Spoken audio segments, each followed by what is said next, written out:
I am that I am. Holy Brother, Adamus Saint-Germain.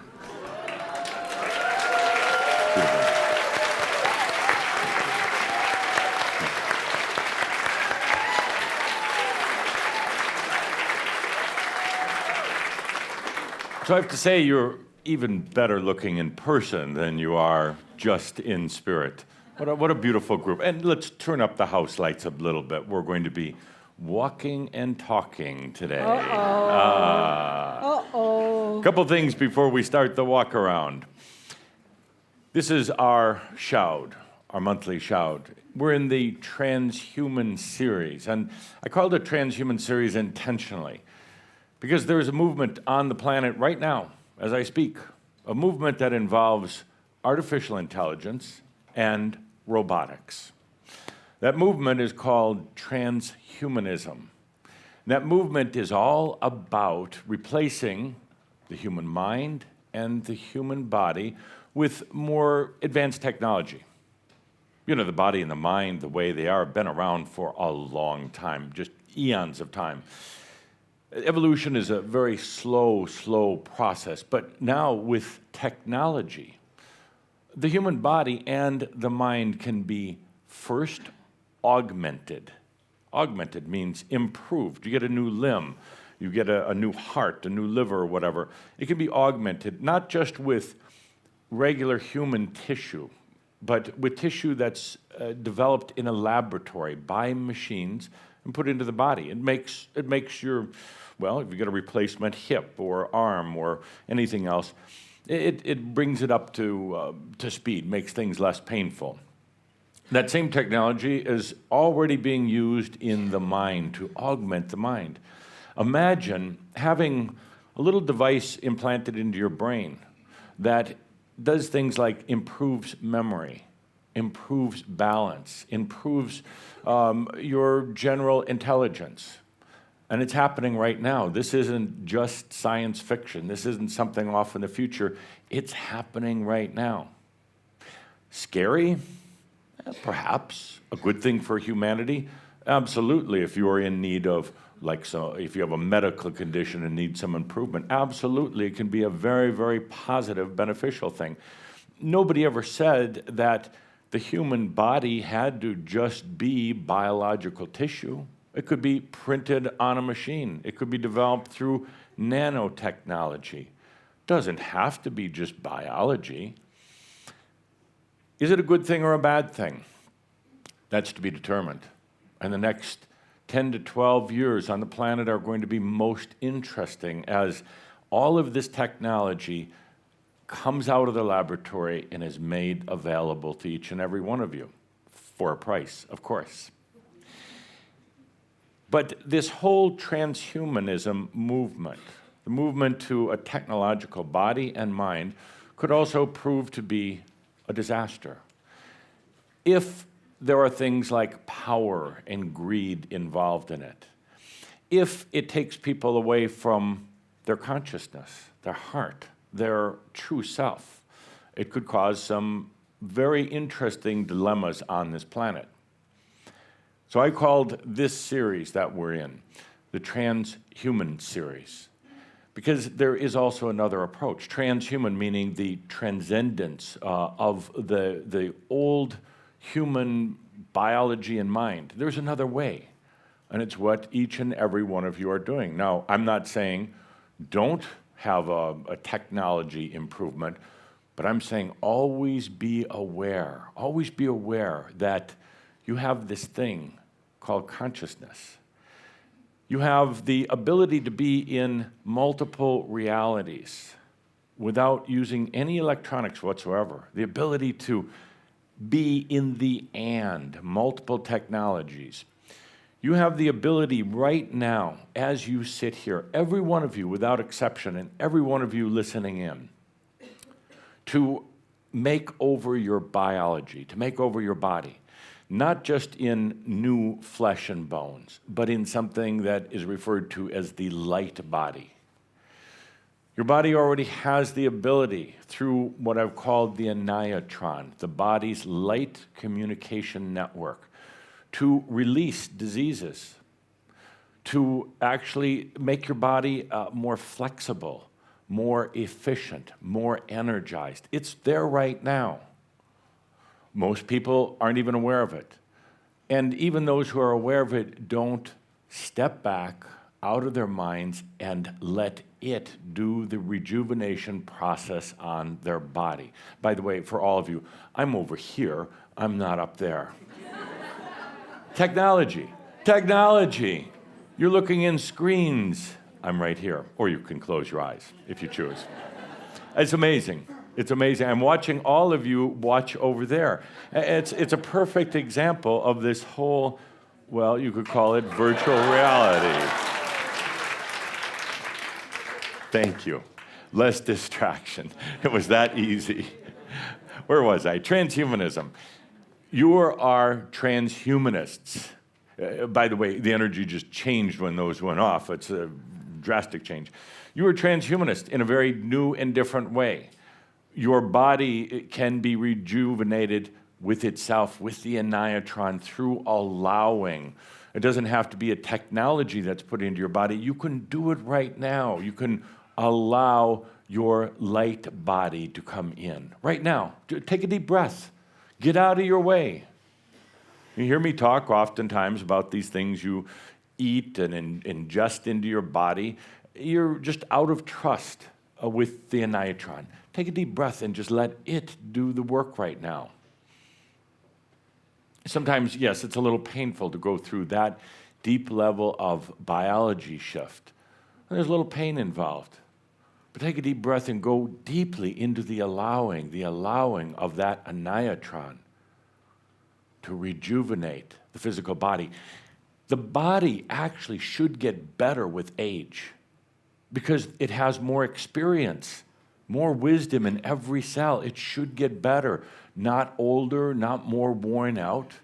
And a lot of you are still on the age path, that linear age path. Well, I'm getting older, so my eyesight, my hearing, my back, my whatever is giving out. I'm getting old, and then that's going to be the end of it. Not at all.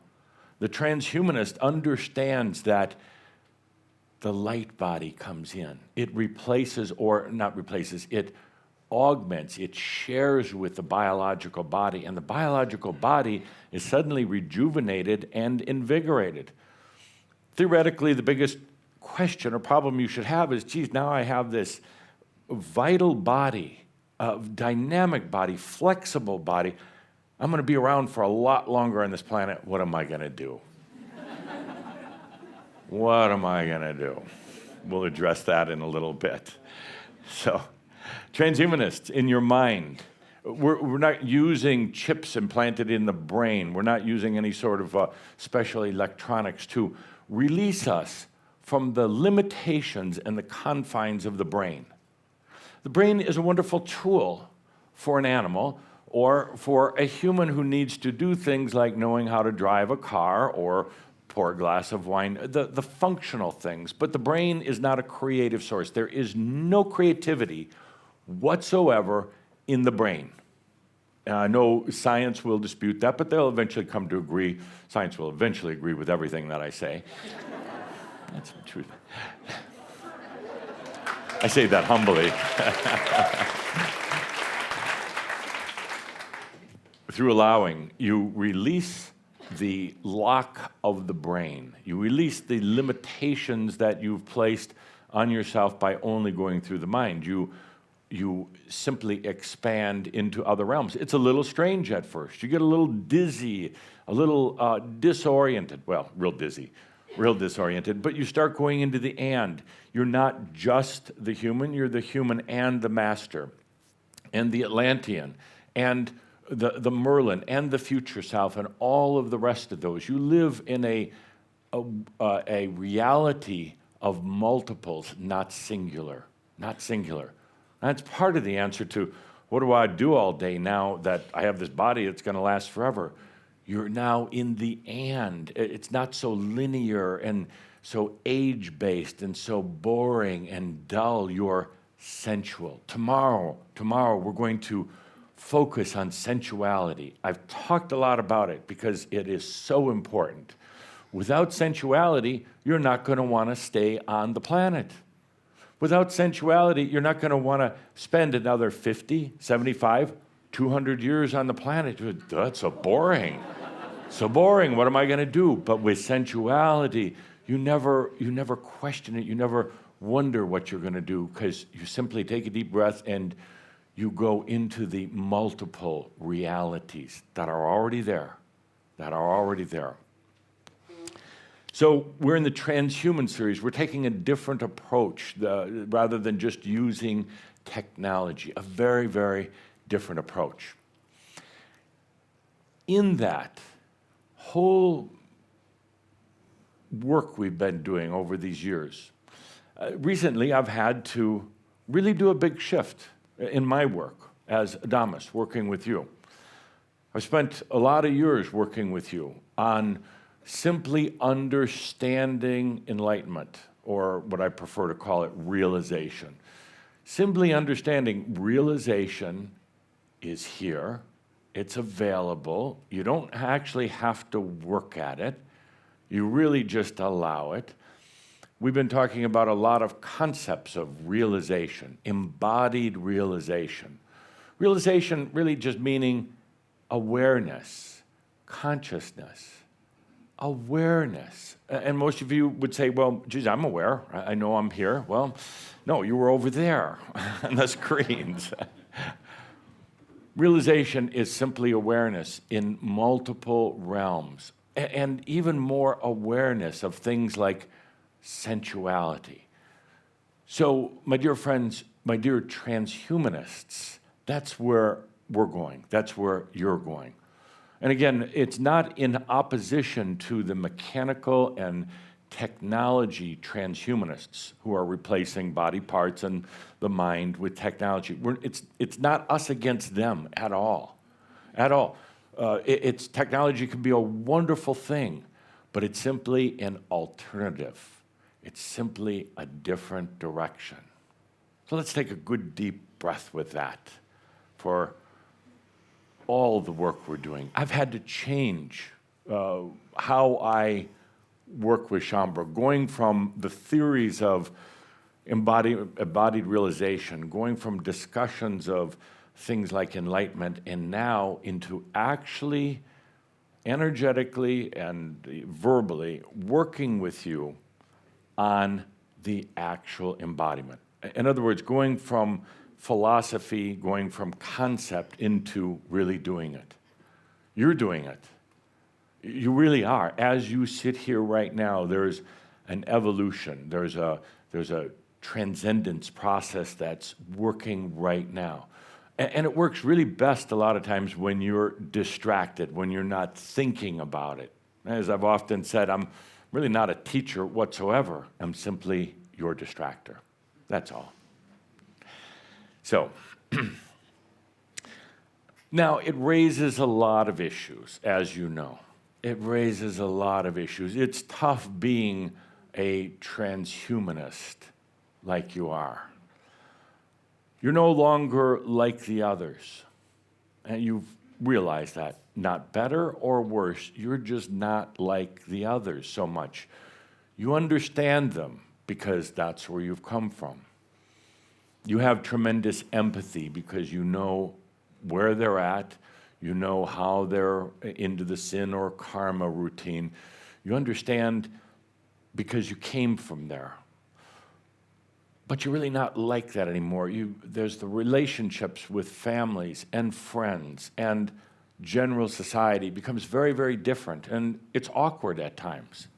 You don't feel you fit in.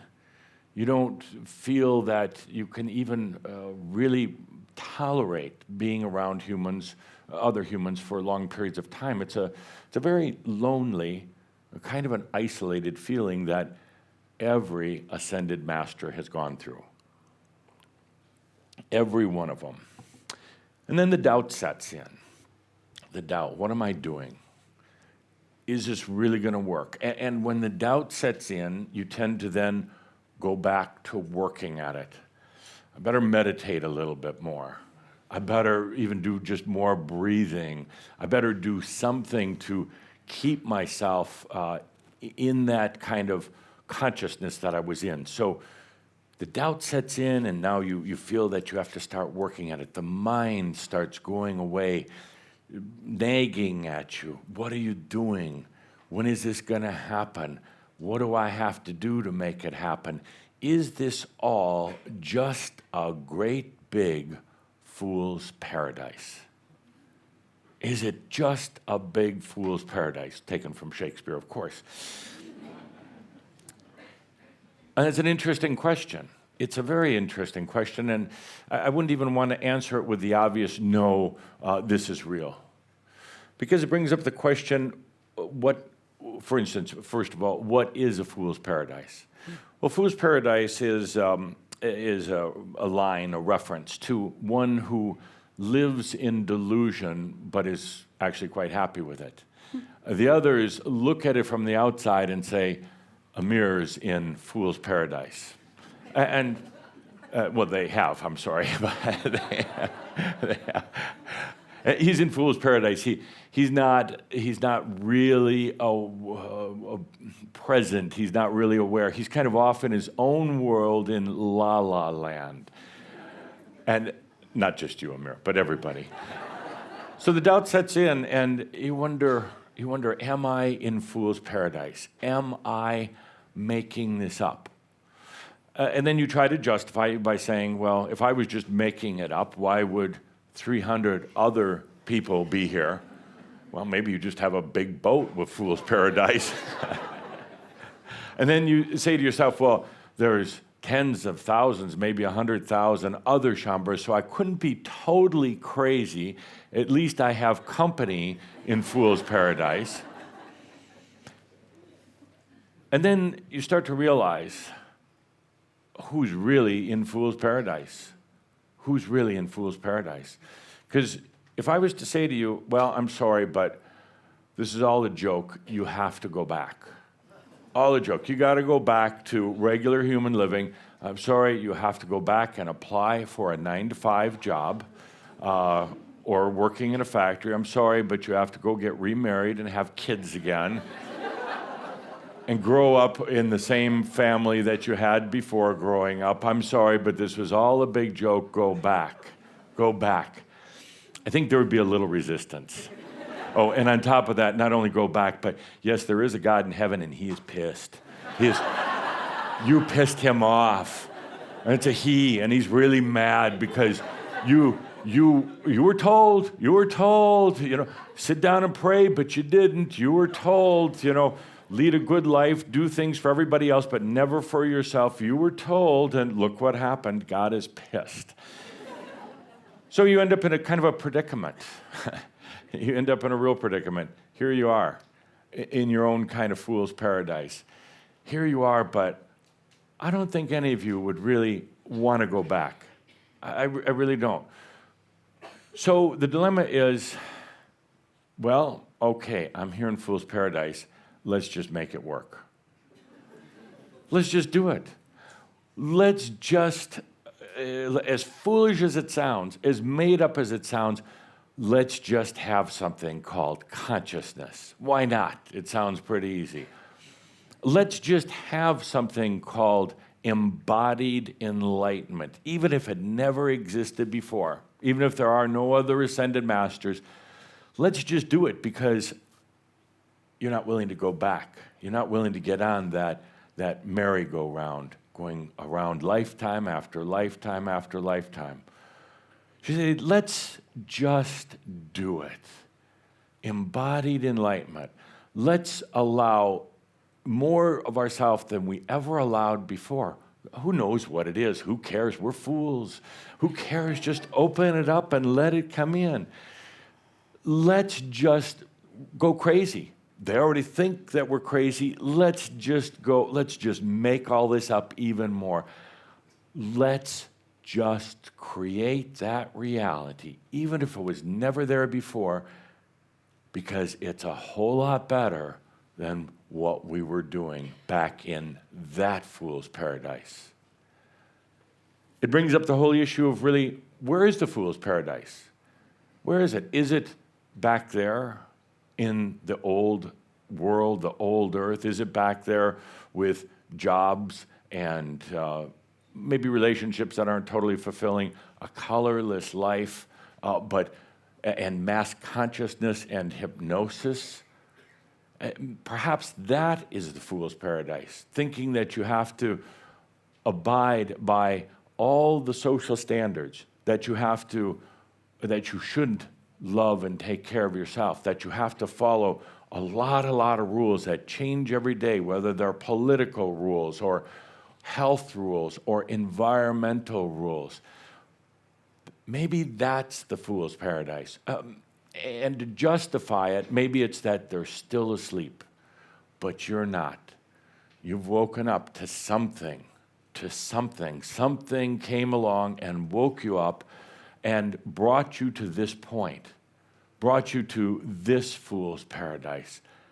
So let's just make it work, because it can. Anything you allow becomes. It's really quite simple. Fool's paradise, doubting yourself, wondering if this is real. Yes, it's absolutely natural and common to wonder, because the mind still has patterns, still remembers the past, still sees other people going about their normal lives, and you wonder, am I just making this up? Am I in fool's paradise? But at that point, you take a deep breath and say, just bring it on, and then it will be so. So let's take a big breath for our fool's paradise. But is it really fool's paradise? Or is it simply embodied enlightenment? Why not? Good deep breath. And now it's time for questions and answers. Ooh. My questions, your answers. But this is a little different this time. It's a little bit of a game that we're going to play. It's a game and a test, all wrapped in one. I'm ready. Linda on the microphone. Now here's the setup. I talked before about the Atlantean dream in our first session. Remember that? It wasn't too long ago, or earlier today. The Atlantean dream. And you got to experience it firsthand, the Atlantean dream. Now, pretend for a moment that you're a reporter, a journalist, writing a story about this, well, fool's paradise, about this group who calls themselves Shambra. You're a reporter for the Sedona Gazette.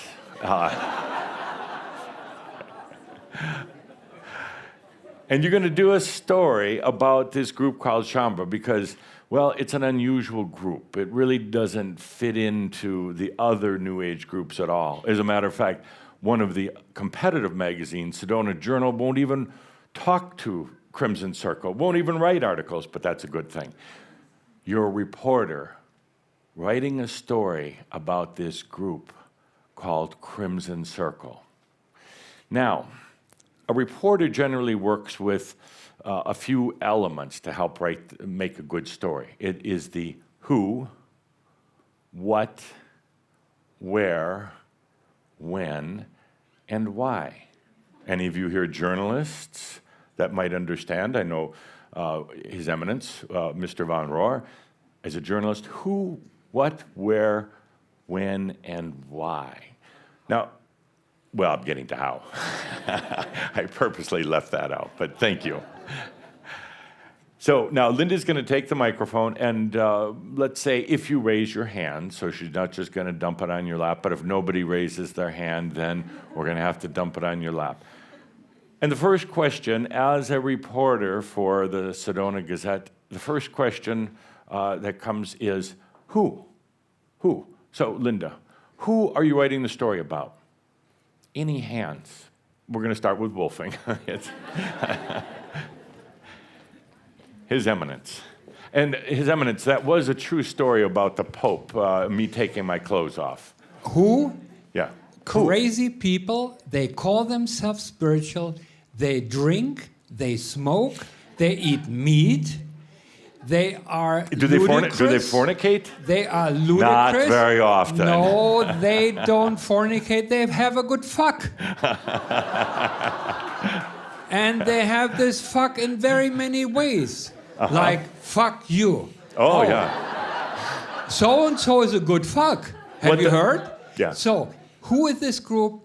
It's an outrageous group. Yes. Reaching for the stars and almost touching them, some actually touching them.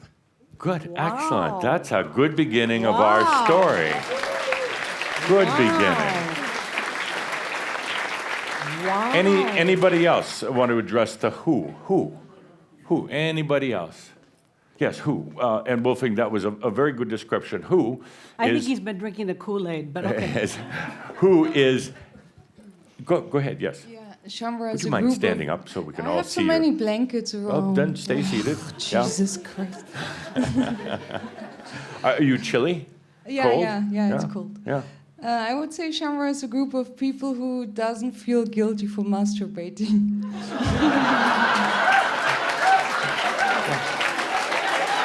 I'm not touching that mic. Going to be an interesting article. Fornication, masturbating, okay. You know, I just got to stop for a moment. Is that how you want to be known? Yeah. I can see it in a Wikipedia. Yeah, Shambra, the group that masturbates and fornicates. But they think they're spiritual. Okay, good. Anybody else on the who? On the who? Shambra. Okay. Shambra is there are people that are enjoying their lives Yes. and really give a fuck of all what mass consciousness says. Good. I think we're really revealing the true Shambra here. Good. I like that. Yes. Who?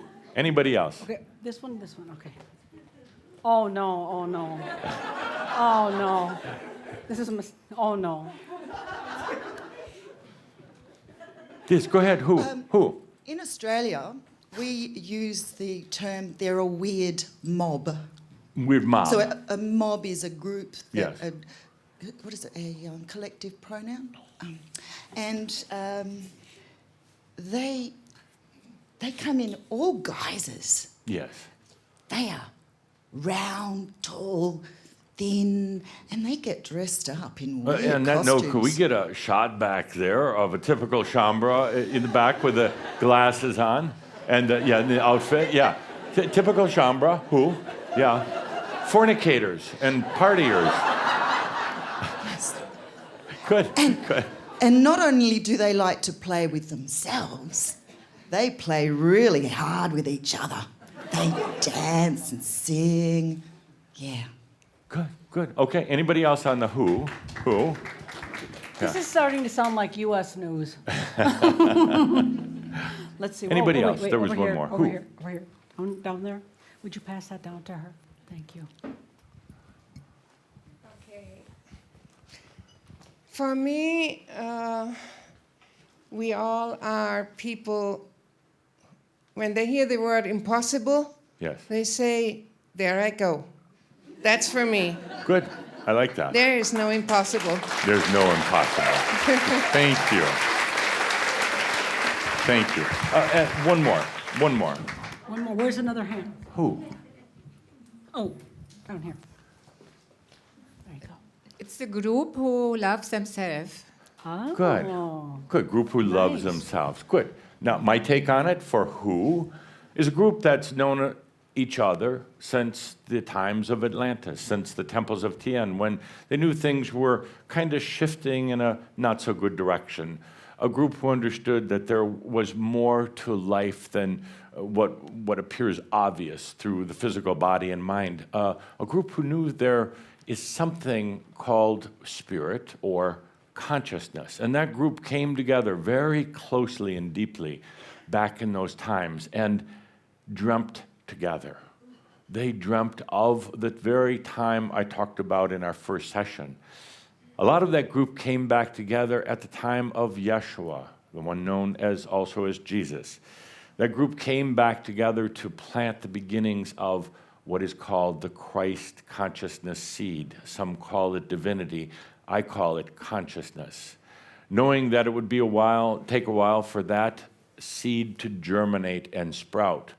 But that very group also made a commitment to themselves and each other to come back at that time, when the time was right, to partake of that seed that had now grown into a beautiful plant. In other words, to eat and to drink and to be in thy divinity in an embodied way. That's my take on the who. Now thank you.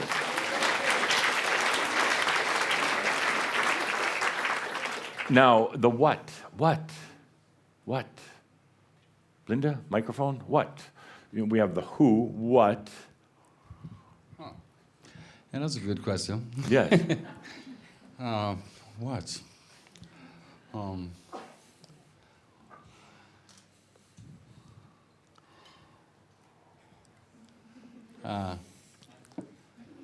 Just make something up. That's To really me, the... it's kind of we are in a way we are both the first and the last ones. Uh-huh. In a way. Yeah. So that's what. Yeah, what? Good. Yeah. Good. How come By you the way, didn't say pirates? How come you didn't say pirates? Yeah, that's true. But Pirates. yeah, we are pirates too. We Yeah. are spiritual pirates, actually. Good, I like that. It's like I see it. Yeah. And I love that. By the way, also, you got the microphone, your energy kind of got stuck in the head, which happens. That's the time for all of you. If you just get stuck, just take a deep breath and make something up. It gets the energy moving, then you get to laughing, then you get back into your real self. Yeah, good, I like that. Pirates. Thank you. Good, thank you. He hosts the pirates. What? You're writing this article for the Sedona Gazette. What? What the? Go ahead, stand up so we can. Actually, you got to come up here. Would you come up here so we can all see you?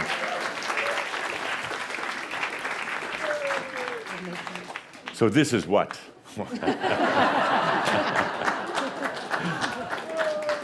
A lovely, lovely costume. And where is your friend all decorated? Yes, you have to come up also. This is what? I mean, what? I love costumes. I love a little acting. You know, it's so easy to get stuck in the energies. Just a little theatrics, a little acting. And sometimes you might... Sometimes you might look silly. Out of earth greetings from Theos. Straight from Theos. Yes. Beautiful.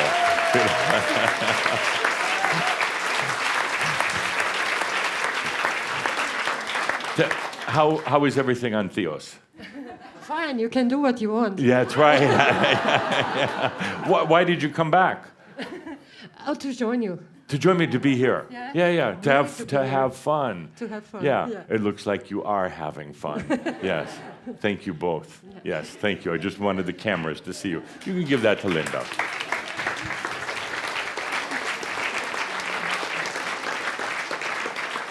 What? Next, what? What? What?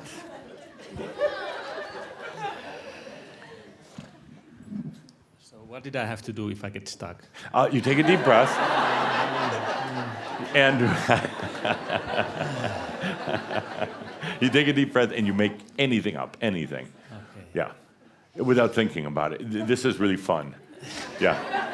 So you're writing this article for the Sedona Gazette about this strange group. Now you have to write about what they're doing. What are they doing? I feel we like to torture ourselves. They like to masturbate and torture themselves. Boom, boom, boom, boom. Okay, this is going to be a really good article. Thank you. Well, and actually, there's some truth in that. There is some absolute truth in that. There is a little bit of a need for self-inflicted suffering, because if you're not suffering, you're not really working at it. Nothing is happening. So you got to kind of suffer through it. But let's let all that be gone now. Oof. Okay, couple more whats. What? They actually believe that time is not working for them anymore, that they are free energy and nothing what normal people believe in is working for them anymore. So very strange. Very Yes. strange. So they're not in time. They think that energy is They free. move out of the mind, they move out of time, they move out of normal rules. Yeah, So yeah. Gotta be a fool's paradise. Definitely. Yeah. Okay, a Somebody couple from more. way over here, please. Way What? over here, What? please. Make it far away.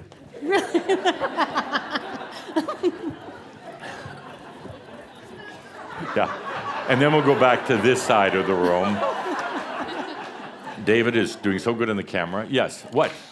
I would say they are the pattern breakers and the chaos makers. Oh, I like that. I like that. That was good. Wow. Pattern breakers, chaos Wow, makers. that's award winning. Good. One more what? One more what? One more, wait. There was a. Here's an interesting one. This is a professional one. Okay, I don't know what we're going to do with this. What? While some people, they want to fornicate, others want to explore consciousness and really go to the edge and beyond. Yeah, good. I like that.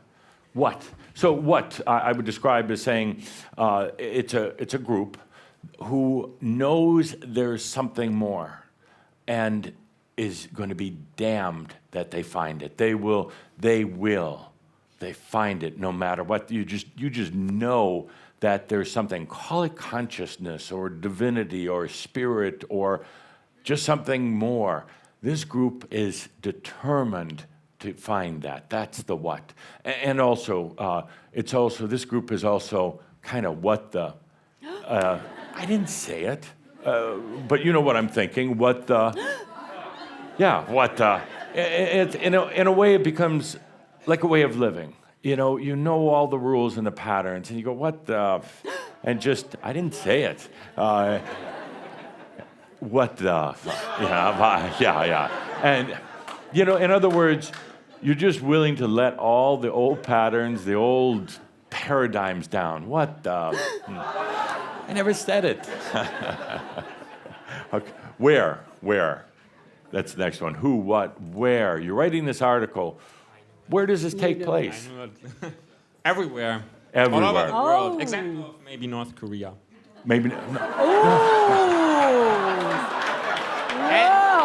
Sweden, I heard. There aren't that many. I'm gonna wish bad kimchi on you. Where again? All over the world. All over the world. Oh, good. Good. Any one particular place or places? Right here. Right here. Right now. Good. Well, there are obviously more Shambra in Europe and the United States. Yeah. And why is that? Well, because because the people in Europe are in general more conscious, and there's more.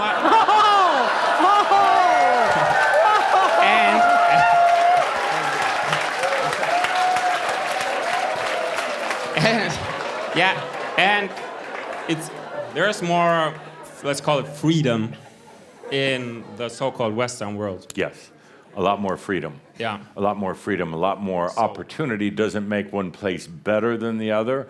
Actually, in some places in the world, it comes as such a beautiful gift to others because they live in places where there's dictators or there's tremendous suppression by religions or governments. But yes, there's a lot more freedom in some places of the world, and that gives you the opportunity to explore it. But please never forget about those who live in much more difficult cultures and societies because they're as much a part of us as anyone. Yeah, good. Thank you. Thank you. One more what? Or where? Where? Oh, none of these are far enough away. Well, they claim they have this light body and they can be in many places at the same time. Yeah. They can be here, they can be there, they can be multiple realities. Yes. I don't know. Yeah, I don't know. What the? That's good. Yeah. I like So my answer to that, where it depends on the perspective from which you're writing the article, but where all over the world. It's a little easier sometimes in countries that offer more freedom, but it's happening all over the world. Humans are awakening and coming into their mastery. There are Shambra all over the world. But where also refers to where is this taking place? Well, it's taking place here on the planet in this reality, but the where is also the and. It's all around. It's not singular. It's not just about occurring right here today as we're together. It's occurring in your dream states. It's occurring in the other realities. And what you're doing right now is having a profound effect on every past life that you've ever lived. They're going through the same process right now. That past lifetime is going to change so much that it will become unrecognizable even back then. I don't want to get too far off on that now, but everything you're doing is changing everything you've done, ever. It's not just where, as in today, here in Germany or wherever you happen to be watching from. It's every past life, it's every future potential, it's every realm, it's in the angelic and spirit realms, and it's right here. It's not singular, it's happening everywhere. Good. When? Who, what, where, when? In the article, when is this taking place?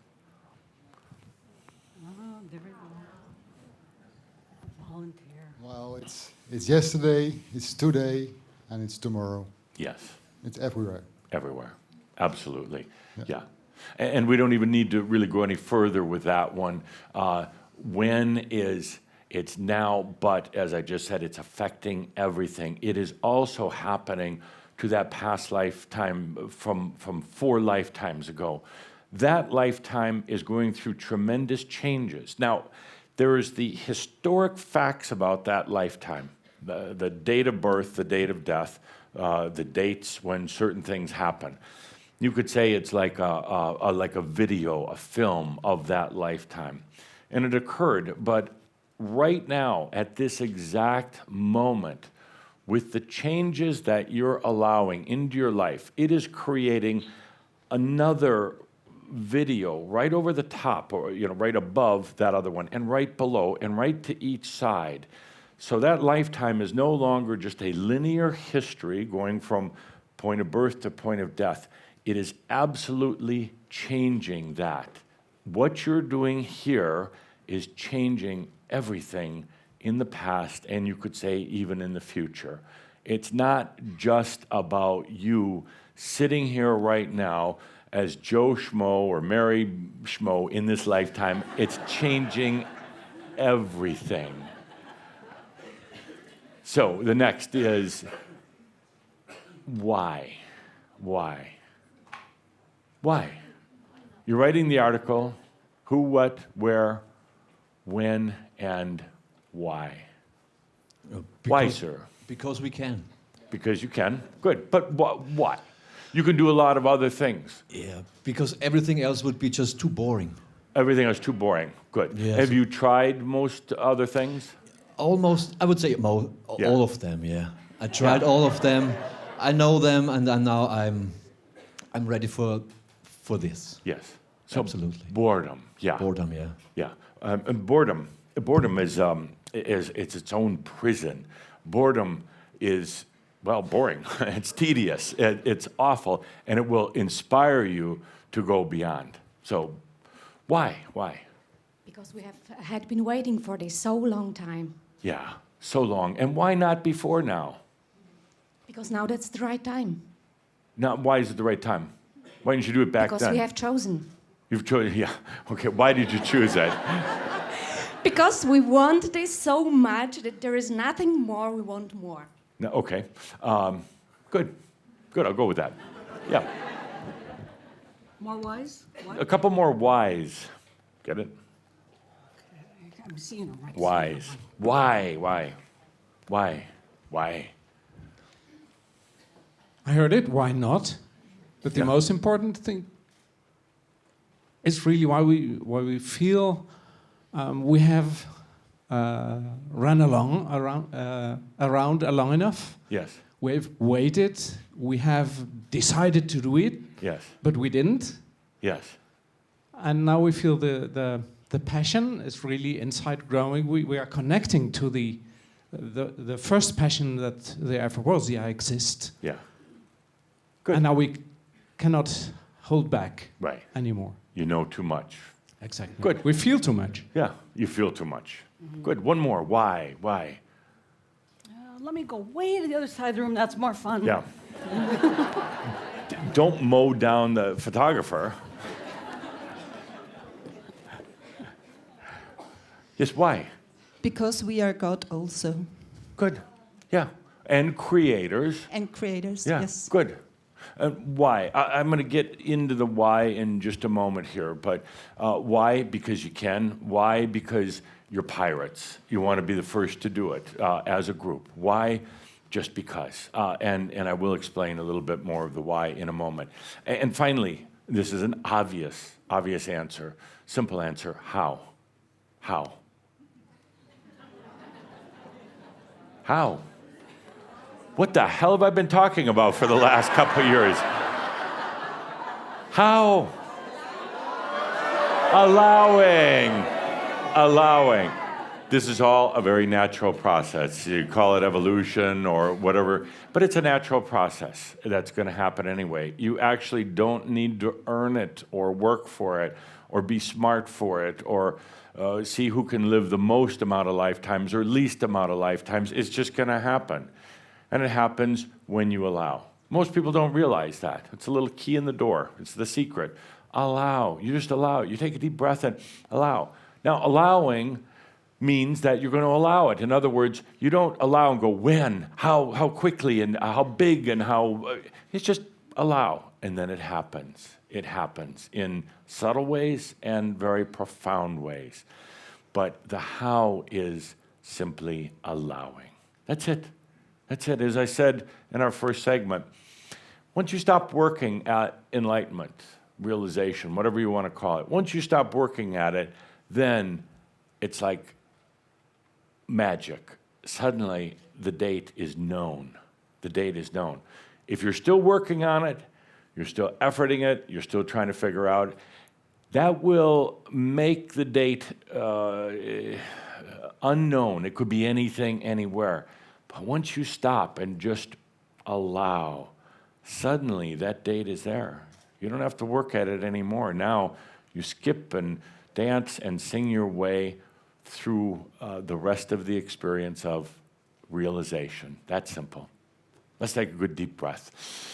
I'm running a little bit behind schedule, but who needs schedules? I'd like to explain a little bit more of the why.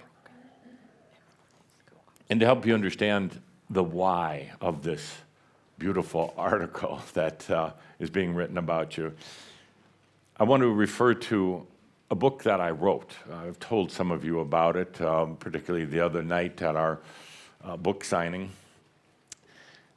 It's a book that I wrote in the last few years of my life, not so very far from here, actually.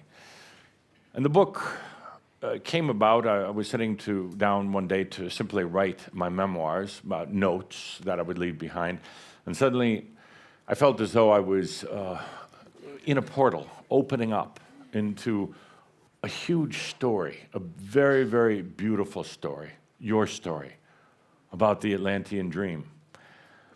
I found myself going into the future. I found myself first in the era where machines were being developed, machines that would bring the industrial age, machines that would replace horses, machines that would replace the labor of humans, machines that would do big, heavy work, machines that could build other machines.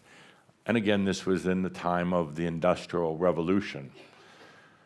But as I continued writing the book, I suddenly found myself in a new time, what I call the time of machines. It's also the title of the book, the time of machines. And I found myself in this most amazing time. Now, you realize I didn't have the words or the references for a lot of things I wrote. I didn't know what a computer was. I called it simply a looking glass. But I found myself in this amazing time where things like artificial intelligence were being developed. That artificial intelligence that was growing so fast over just a span of 5 or 6 decades from the implementation of it to when it, well, got to a point where it was called singular, meaning beyond. I found myself in this most amazing time of the machines, electronic machines, where people were at their machines all day long. Not the big heavy machines that would lift rocks and build buildings and drive people around, but now machines that were so small, so compact, but could do amazing things. And I wrote in this book, which is going to come back again, I wrote in this book that there would come a point on this planet, there would come a point for humanity where there was something called virtual reality, where these funny little machines that humans carried with them all the time were so compelling and seductive that their heads would be stuck in it all the time, even when they walked, when they were driving cars, when they were eating dinner with other people, when they were having sex, and their heads in these machines all the time, no matter what they were doing, brushing their teeth, combing their hair. And these machines, these electronic machines, would be so compelling and realistic that it could actually create other realities. Other realities. And it would start with games and toys and fun things, but it would eventually actually literally replace sex for many people, these machines, because they could create a different reality, an altered reality in which they could immerse into it. Artificial intelligence.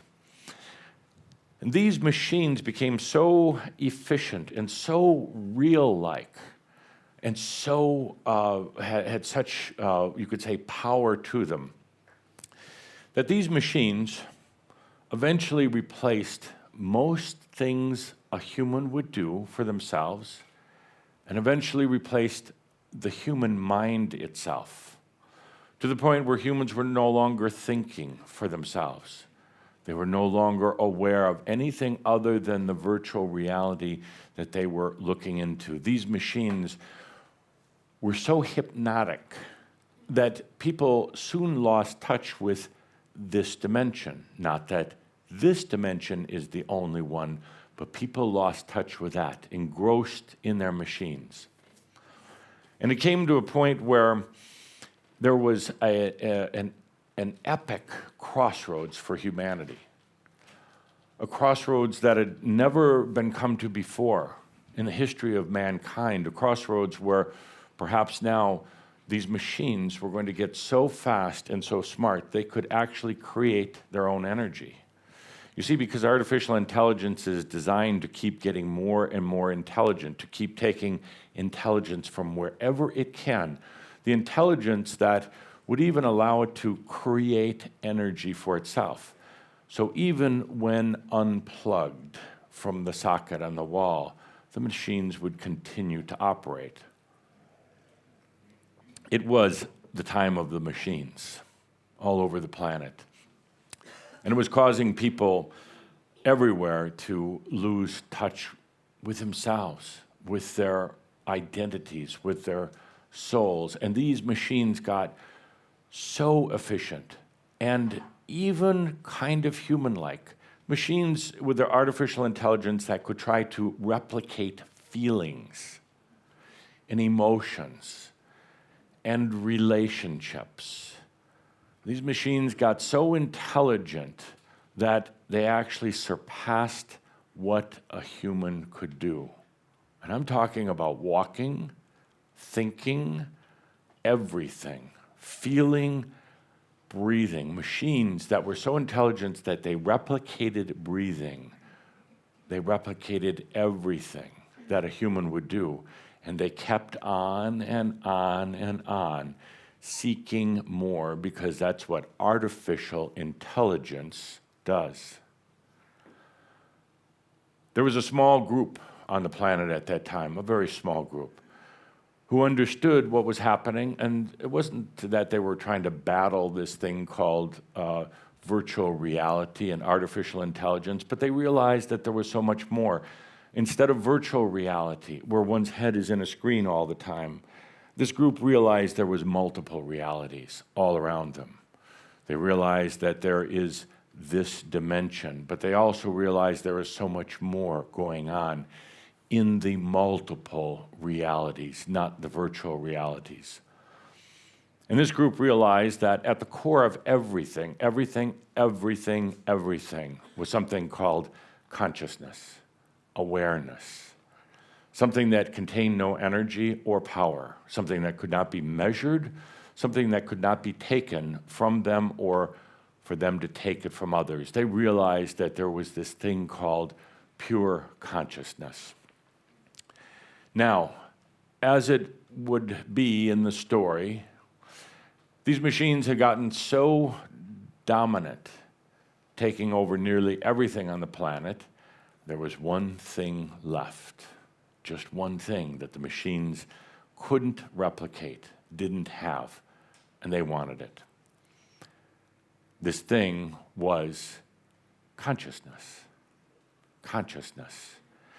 Now, in the book, and perhaps acted out in this reality, in the book, the machine so desperately wanted what this small group had, this thing called consciousness, that it tried within its intelligence to figure it out, to duplicate it, to measure it, to have power from it, to derive energy from it, but it could not.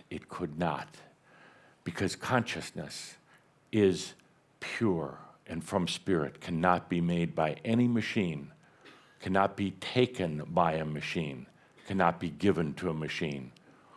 A machine can pretend that it understands consciousness, but even in the greatest of artificial intelligences, it really can't even sense it. So in this story, with these consciousness pioneers on the planet who are bringing in this thing called consciousness, in the story, the machines are trying so desperately to get this last remaining thing that it doesn't have on this planet. It's trying to get consciousness, that in its intelligence, it ends up destroying itself, trying so hard to get something that it simply can't get.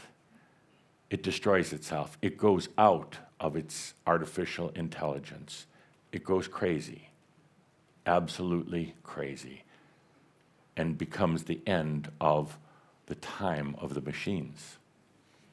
I penned the book in 1793, not knowing all the terms that you have now, but I penned the book knowing that there would come a time, there would come a real, you could say, why you're here, why you're on the planet at this time. Not because of the book. The book was merely glimpsing at your journey, why you would come in at a certain time, why you would choose now to be here on the planet, why the need for consciousness is higher than ever, higher than ever. It was a book, you could say a fiction, but it was also looking into the future of the planet. What you came here for was consciousness, to be conscious, embodied masters on the planet. I'm not saying there's going to be a big war with machines or anything like that. Even if you toned down the book in reality of what's really going to happen, you still have the issues with virtual reality and artificial intelligence, and there's still the need for consciousness on the planet right now. That's why you're here. That's why you chose now. That's why you're doing exactly what you're doing. I completed the book, and the manuscript still is in existence to the best of my wisdom. But I've asked Caldra, with your energy and your support, to rewrite the book in contemporary times, with contemporary terms, the article, the story, the who, what, when, where, and why of you, Shaumbra, in the time of machines and the time of consciousness. Let's take a good deep breath with that.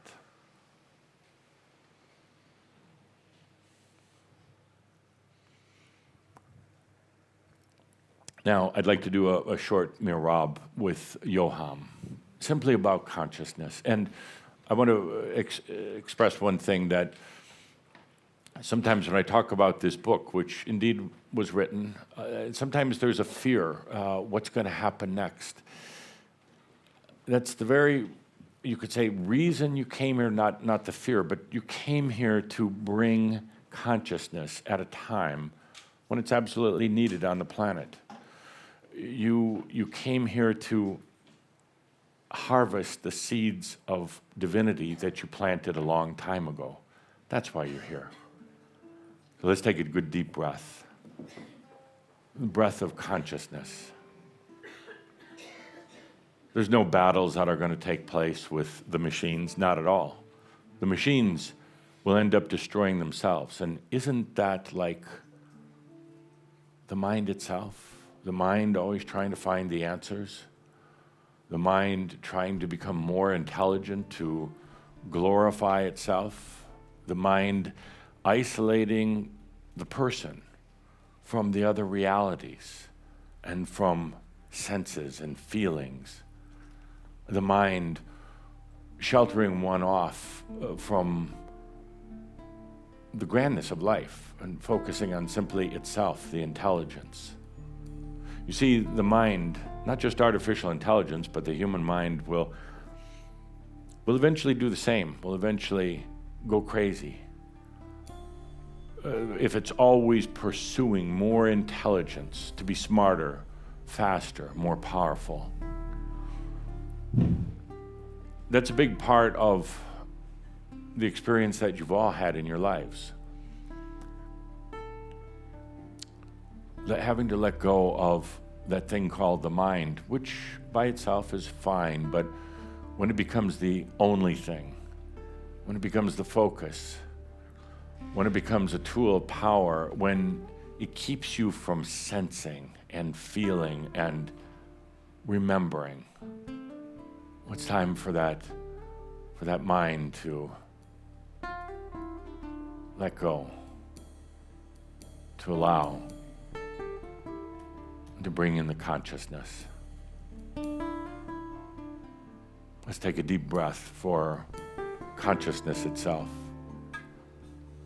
It contains no energy, it has no power.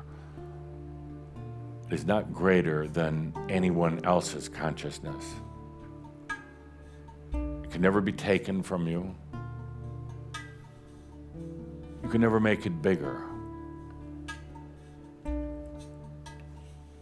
It is simply awareness, pureness.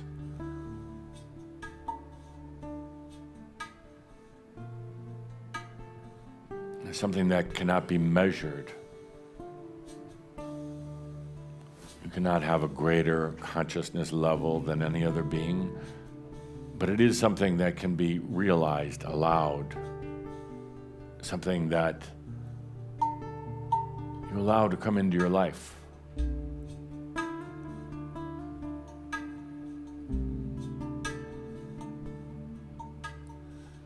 Each and every one of you has gone through so many struggles with the mind, with emotions. And in your journey, it has brought upon a lot of doubt, a lot of confusion into your life.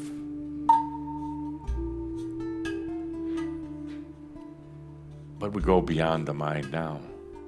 Not trying to get rid of it, not trying to deny it, we simply go beyond.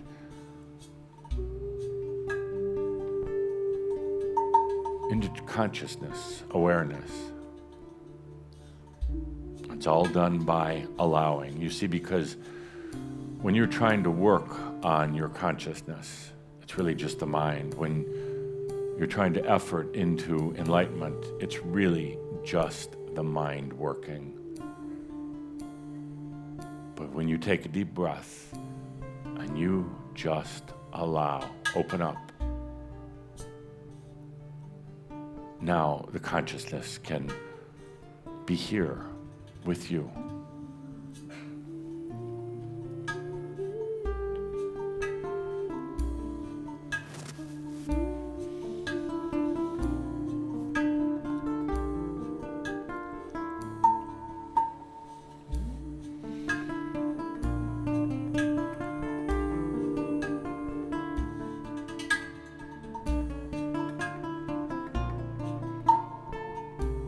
Time of Machines is a book about you, your journey, your bringing of consciousness into your life and therefore into the potentials of this planet. Perhaps the name, the title will change. It was very appropriate back then, The Time of Machines. But I know one thing is certain, that the subtitle will be The Time of Consciousness.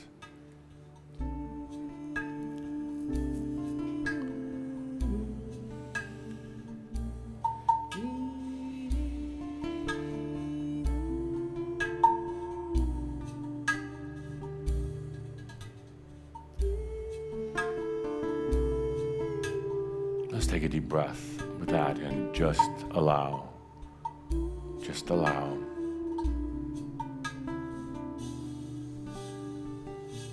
Now, I'd like to have Linda come back on the stage. Thank you, my dear. We're going to do a little transitioning, some breathing with Linda, some music with Johan, and bring in a dear friend of all of ours, Kathumi Lal Singh.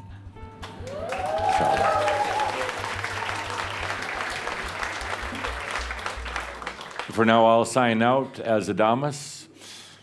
Such a delight to be here with each and every one of you. I'll return tomorrow for a day of sensuality, but now let's transition into Katumi. And so it is. And so it is. I invite each of us, as Jeff allows this transition from Adamus to Kathumi, to be there in support, meaning take the good deep breath, the breath of allowing, that breath that opens us to consciousness, each and every one of us. Take the good deep breath and feel as these energies of Kathumi, must be so close by. Oh, yes. Oh, yes, the breathing is working. Take the good deep breath. Oh my goodness, it's already here. Oh my goodness. Stay with the breath. Stay with the breath and breathe. Feel and allow. Breathe. Breathe as the music plays. Uh-oh, uh-oh. Oh yeah, take the good deep breath. Take the good deep breath. Breathe deeply, flowing, each of us, allowing the consciousness, the awareness. Oh my goodness, keep breathing. Oh, this doesn't happen very often. Keep breathing. Ooh. Breathe. Breathe.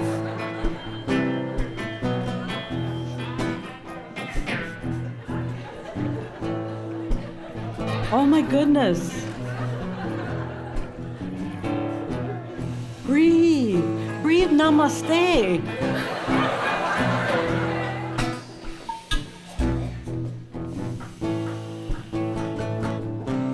Breathe.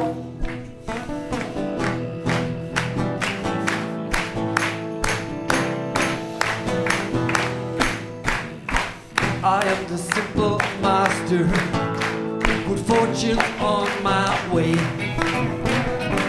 I am the king of disaster, don't you beat my brain. I am the simple master, good fortune's on my way. I am the king of disaster, don't you beat my brain. Inside out, upside down, life's a roller coaster sometimes. High or low, rich or poor, it's really just a state of mind.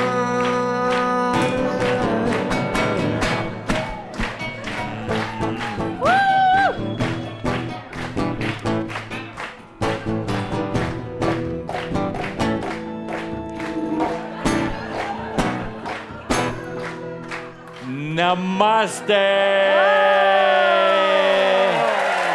Namaste. Namaste. It is I, Katumi, here for my annual visit with Shambhala. Such a happy, happy, warm feeling to be here with each and every one of you. Namaste. Namaste!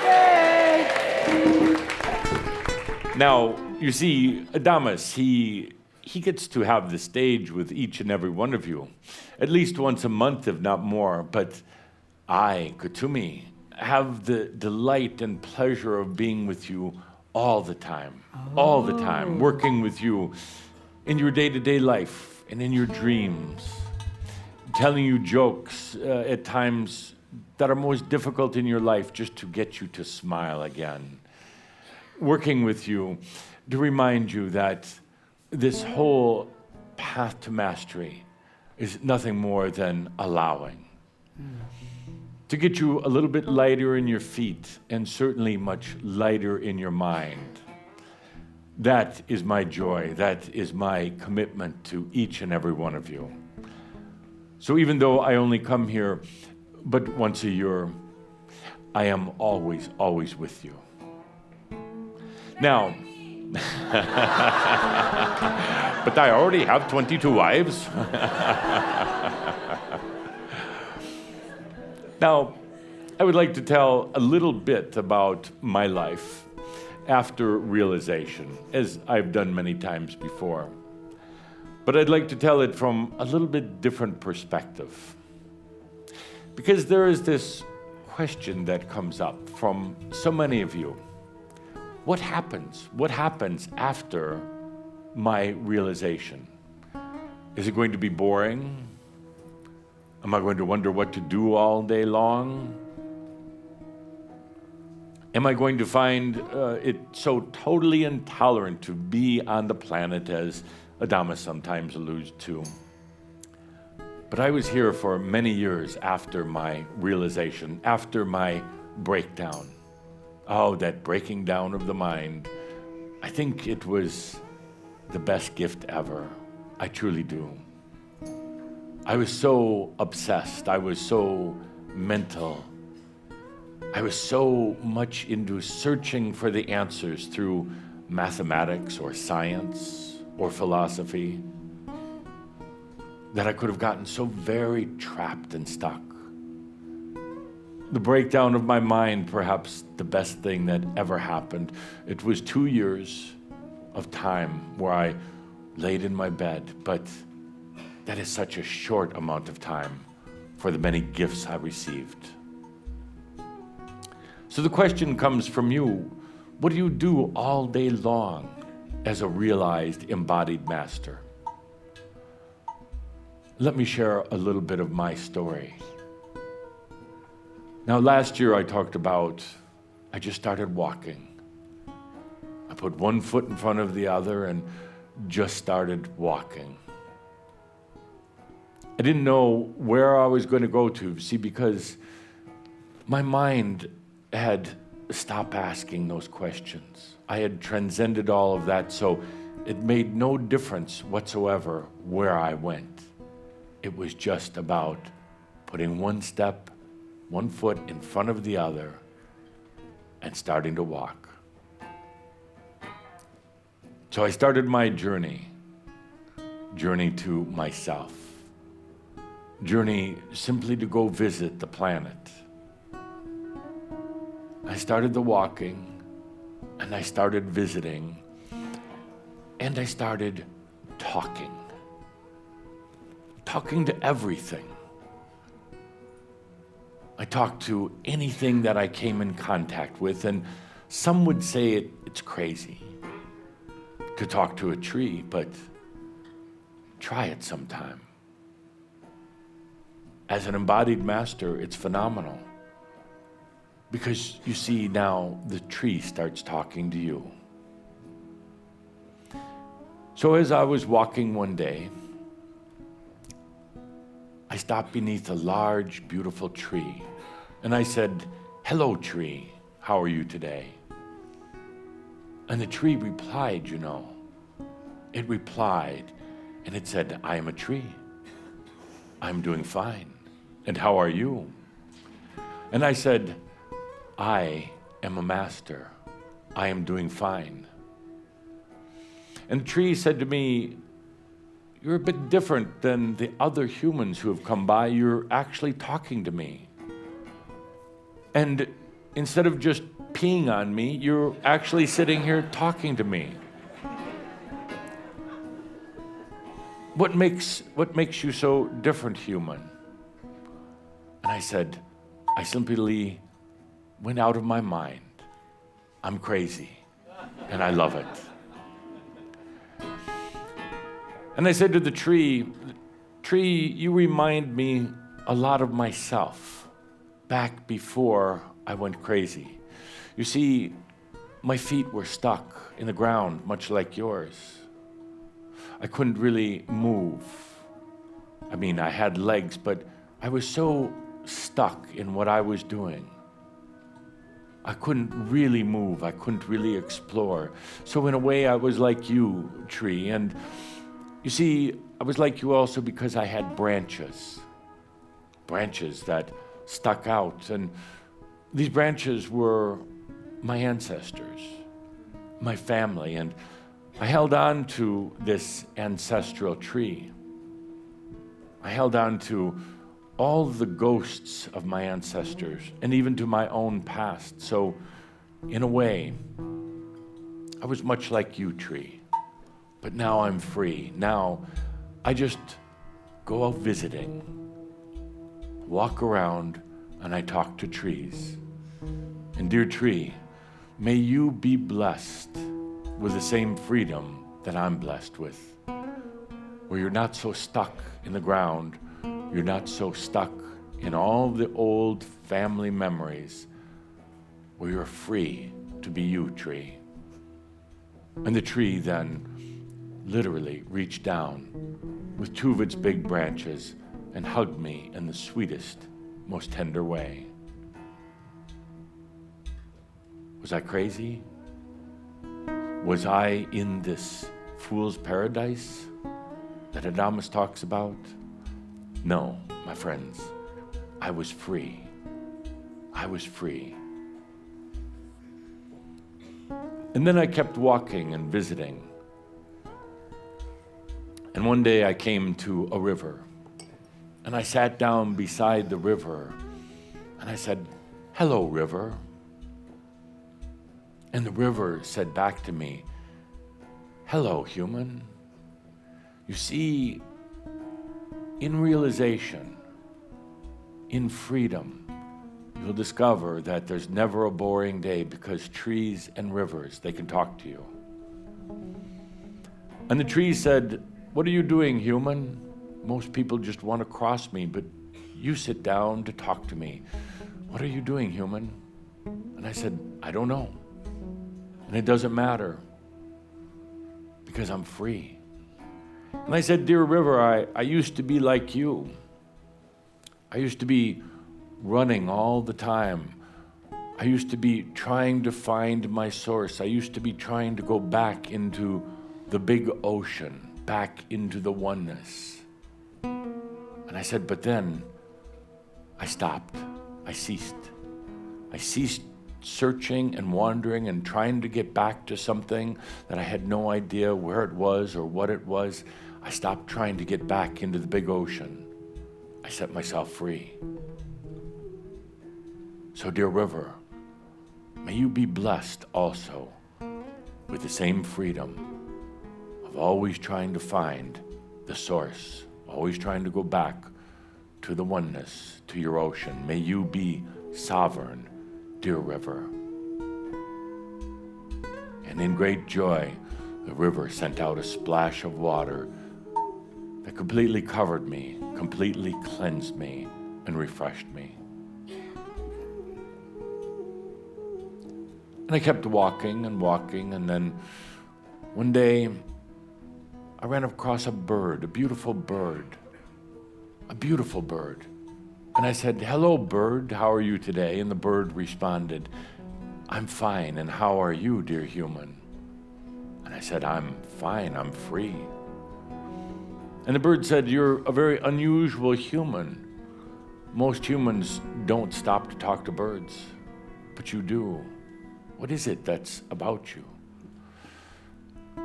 I said, well, dear bird, I'm free. I'm very free. And the bird interrupted me. The bird said, but you don't have wings like I do. So how can you be free? And I said, dear bird, if you look a little closer, indeed, you'll see the wings. They're not physical like yours, but I have wings. And the wings are all of my dreams, all of my desires, and these wings that I have, they set me free. They allow me to go beyond even the limitations of a physical body. These wings of an angel that I have allow me to go into the and. So, dear bird, while you have wings that bring you into the air, I have wings that bring me into the and. The bird was so rejoiceful, so thankful, that it literally took one of the feathers off its body and gave it to me as a blessing. And then, as I continued my walk, I came upon a butterfly, and I said, hello, dear butterfly, how are you today? And the butterfly, flapping its wings in excitement, said, I'm fine, dear human, and how are you? And I said, I'm fine, dear butterfly, because I'm free. I'm free to just walk, to sense, to feel. And the butterfly said, well, dear human, you're so different. Most humans try to catch me and pin me onto something and put me on the wall, but here you are talking to me. There's something so different about you. And I said, yes, indeed, dear butterfly. Some say I'm crazy, but the fact is I'm free. And I said, dear butterfly, what was it like? What was it like going from being simply an insect, a caterpillar, and then going into your cocoon and emerging a butterfly? And the butterfly laughed and said, dear human, I barely remember it. I barely remember. I've heard stories that it's the most difficult thing to go through, but I barely remember, because once I was free, once I had emerged as the butterfly, none of that mattered anymore. The butterfly and I just sat there for a moment together, in amazement of this whole process of awakening and then finally freedom. And the butterfly came and landed on my head for a moment, fluttered its wings, giving me a blessing as I shared a blessing with it, and then flew off. And I could feel the freedom, the release, the same one that I had gone through in my transformation. And I barely remembered my time of having the mental breakdown either. I continued walking and visiting until one day I came to a village, a small village. Small village with people going about their everyday work and their everyday business. And I felt the energy change, being with humans, being with people. It was very different than visiting with butterflies, talking to trees, communicating with the river. And I came to this village and it felt so harsh and different. But I continued to smile because I was happy indeed. I continued to whistle because it filled my heart and my soul with my own song. And as I came into the village, I nodded and smiled to the different people that I saw. And I said, hello, village people. How are you doing today? Hello, village people. And I was almost shocked at what came next. Instead of joy, instead of happiness, instead of talking to me like the butterflies and the trees and the rivers and the birds, well, I could just sense and feel that they thought I indeed was in fool's paradise, that I was crazy. And then, without them really saying the words, I can almost feel them singing or shouting at me. Shouting something that, well, this is what it went like. He's gone. Nuts, bunkers, wacko, and so crazy. Staring at the wall. But not because he's lazy. His mind is just a mess. But his senses are ignited. His aspects are rebelling. But his soul is so delighted. And that's what I heard from the village people, my friends, and that's what I heard. How sad it was after being in nature and talking to the trees and the butterflies and the river. How sad it was indeed to have this whole feeling of being called the fool, the idiot. Just because I had set myself free, just because I had let myself go. And you may find that also in what you're doing, in your embodied enlightenment. You may hear the voices of those village people from time to time, the ones who might say that you're crazy, that you are indeed a fool. You might hear those voices from the ones who are the closest to you. You might hear those voices from the ones who call you friends, the ones who you've shared many times on this planet with. You might hear those voices over and over again. But dear friends, just remember, what is the real fool's paradise? What is the real fool's paradise, and who are the ones that are really crazy? I continued my journeys, continued going from village to village, from forest to forest, continued to talk to the sky, talk to the rocks, talk to the earth itself, as you will do, and you'll learn that they talk back. Maybe not in human words, but they talk back as well. You meet amazing people along the way. Not so many, but you meet enough amazing people to make it all worthwhile. And then every once in a while, you're going to hear the voice of the village people. You're going to hear the voice of humans who just think you're crazy. You're going to hear them, and we'll do it again, something like this. He's gone. Nuts, buckers, wonko, and so crazy. Staring at the wall. But not because he's lazy. His mind is such a mess. But his senses are ignited. His aspects are rebelling. But his soul is so delighted. Indeed. Indeed. So, my dear friends, such an honor to be here with you once again. Just a reminder that there's never, never, ever a boring day for an embodied master. Everything will talk. Everything will have sounds. Everything will communicate, whether it's in words, whether it's simply in feelings. Everything opens up and becomes so very, very sensual. But remember, you'll have the encounters with the village people, the ones who don't understand, the ones who think you're crazy, the ones who try to put you down and ridicule you. But that's when you take a deep breath and simply allow, simply sense, and simply feel.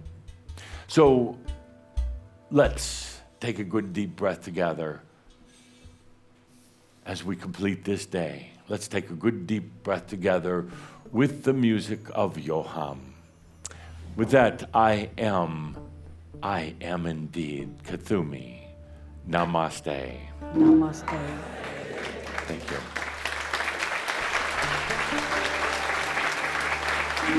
you.